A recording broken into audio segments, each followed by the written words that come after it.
The Royal Golf Club de Belgique, Brussels, Belgium. A match over 18 holes between Flory van Donck, winner of more than 40 international championships.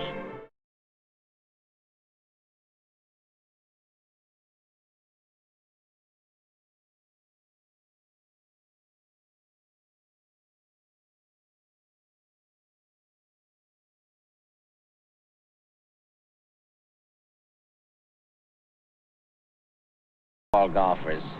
Notice the way he finishes, always in perfect balance. He has a very fine swing.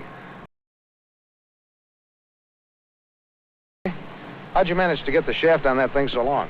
Well, George, I put in a plug there so the putter would be as long as a 2-iron. What did you do that for, Flory? So I would stand up more upright, Gene. Get a little better line on the ball that way? Yes, not so crouched down. We were joined by one of Belgium's most avid golfers, former King Leopold. Is Flory van Donck, fresh from that very nice birdie 3 on the 9th hole, and right now enjoying a 3-shot lead. Every inch the picture of a confident player.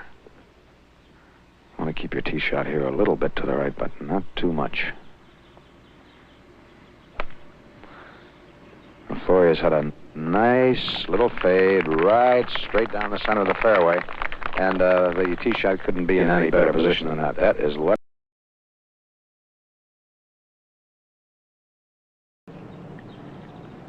Flory van Donck's tee shot really opened up the green here on number 10. He hit it in the center of the fairway, 255 yards from the tee. He will play a 9-iron. Very, very little breeze here. We'll see if he'll hit this high in the air or just try to punch it up on the front edge of the green. He punched it. Punched it right at the pin, carries it on the front edge of the green and rolls it past, and there is another great approach shot by Van Donck. The par 4 398-yard 11th offers a blind tee shot over a rise to a dogleg right. Flory opened his stance slightly to fade the ball around the corner. He hit a good-looking tee shot, but the ball kicked off a mound in the fairway into light rough on the right. Tree.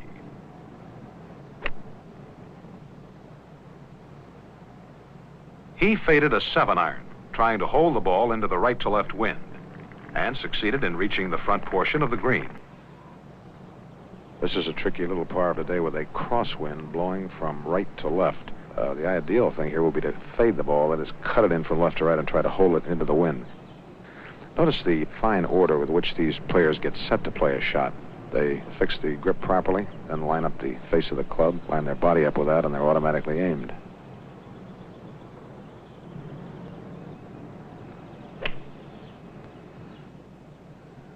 Flory has hit a great big high fading shot coming in very close to the pin. There is a beauty.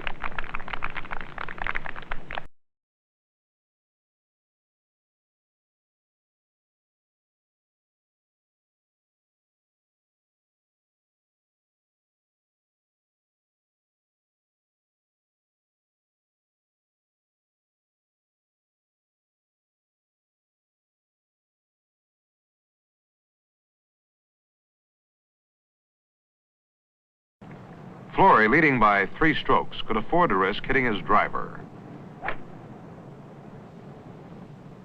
He tried to fade the ball. Flory found himself in trouble once again. Flory, what were you trying to do on the tee there? Keep it to the right side or what? No, I just steered the ball there, and this is the probably the most difficult driving hole of the course. What are you going to use here? Well, I'm going to hit the ball out there with a forward. Forward? Yes, well, sir. Good luck to you. Thank you. Flory again opened his stance to slice the ball around the trees. And incredible recovery, this time to within 80 yards of the green. Flory matched par, while Dave bogeyed to slip 6 over par, and again 4 shots behind. Well, little rain showers have now completely stopped, and once again the sun is out quite brightly. Flory van Donck with the honor here on the 17th. And believe me, this is a man-sized par 4 hole. Beautiful shot, just a beautiful shot. Nice, soft, left to right fade, and he put it in the dead center of the fairway. That's a honey. Well, to show you what kind of a par 4 hole the 17th is. Van Donck hit his tee shot 280 yards, and he still has a 5-iron left. Flory cuts it up toward the... Well, this is the home hole. Flory Van Donck retains the honor, of course, and with a lead of 4 strokes, I imagine he will be plugging away at the green. You can reach this green if you hit it very hard and very straight. It has a narrow entrance to it.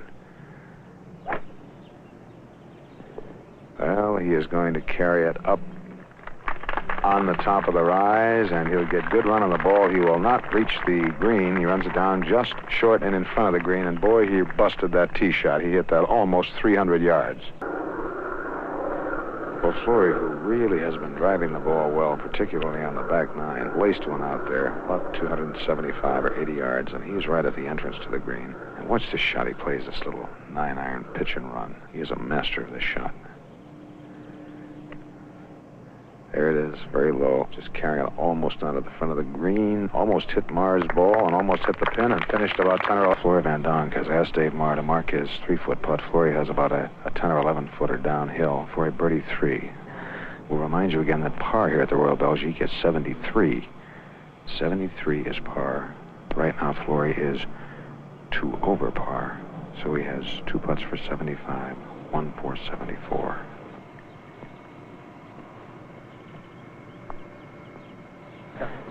And that is a 74. 1 over par for Flory Van Donck. He's the winner. He picks up $3,000 in prize money. He's at the home hole, a 78 for Dave Marr.